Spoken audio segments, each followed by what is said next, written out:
Welcome to Subramani. One question which keeps coming up is should I borrow and invest? Let me divide this question into various parts. Uh, Recently, I heard of a person who was investing his wife's money. He does not have too much of expertise in investing, but he's a DIY who thinks he can invest on his own. And I'm not passing a judgment, I'm just telling you about him. And his wife got some 1.7 crores or something on retirement, and he started investing that in the markets. And last I know of that, he's lost 19 lakhs for her. Does she know that he has lost? No. He has not told her, and she has no way of finding out. And if she says something, he is perfectly capable of saying, you don't understand equities or something like that, right? This is one problem. Now, when I say wife, I find a lot of youngsters today investing their parents' money, investing their siblings' money, investing their friends' money, and saying, look, we have some expertise, so we will make money for you. It always feels very good to make money for your friends and relatives and cousins, etc., etc. But do you have the skill? I have in the past, in my earlier avatar, maybe sometime in the 1980s or 90s, I've lost money for my sister, I've lost money for my cousin, I've lost money for for few people who would listen to me. And then I stopped doing it because I realized that I don't have a right to lose other people's money. I have a right to lose only my money. It is nice when you're earning money, but when you're losing money, it doesn't look very good, right? So then I stopped doing that. So first of all, you should not invest other people's money by yourself unless you are skilled in that and you have a SEBI license to do it. So therefore I can't do it, so I won't do it. And I discuss about buying some shares and selling, etc., but I don't actively manage anybody's money no longer, right? Once upon a time I was a broker. That was long ago, 20 years ago. So that's not what we are talking about. So if you don't know how to manage other people's money, don't manage other people's money. Second is, don't think you can manage your wife's money, because remember, this is hard-earned money meant for her retirement. I know it's family money, etc., etc., but you have no right to lose other people's money. That brings us to the next one.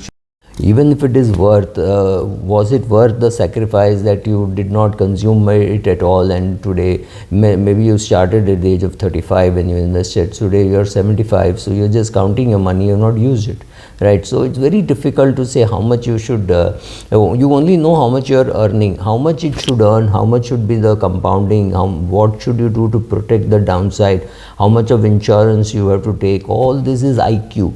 But the question is, like for example, if I tell you today that small cap is risky, however, if you were to do a 10-year SIP in a small cap fund, I don't think you have any problem. Correct advice? Maybe correct advice. The question that I tell you is, yes, of course it is correct advice. The thing that you have to think is, emotionally, will you be able to do that 10-year SIP? What happens after 4 or 5 years? You lose your job and you do not have a job, and you're unable to fund this, right? So all those things can happen. The question is, when I tell you that this is a 10-year SIP, you're very comfortable listening to it. But when the market falls, let's say the market tanks for 6 months, 8 months, 1 year, and that's a time when you have lost your job, your immediate reaction is, oh my God, let me stop my exposure to any small cap fund or any equity, right? I need to conserve the resources till I get another job. So the first thing that goes out of the window, or first thing that happens, is you go online and stop that SIP.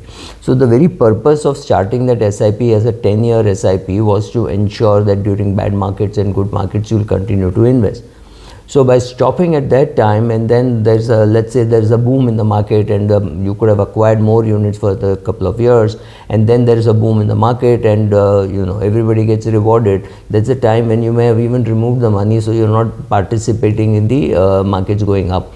So largely, investment is a lot about EQ. It is of course about IQ. You need to know these things, but what you need to know is very, very elementary.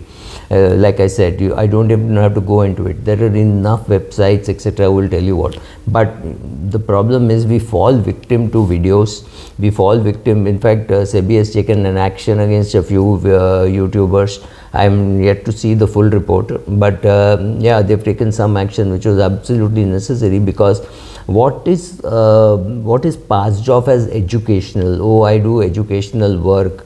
Educational work is far more about selling. One broking company had approached me saying, will you do educational sessions for us about equity?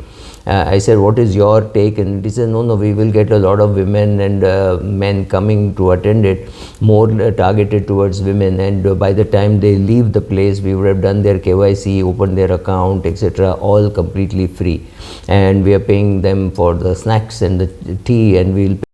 I did not do it for two reasons. One is I did not want to spend too much time working with broking houses. I would prefer working with wealth creation outfits like insurance or mutual fund.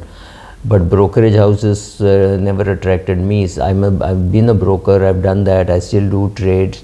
I'm not a broker for other professionals, for others. I just do my own trades.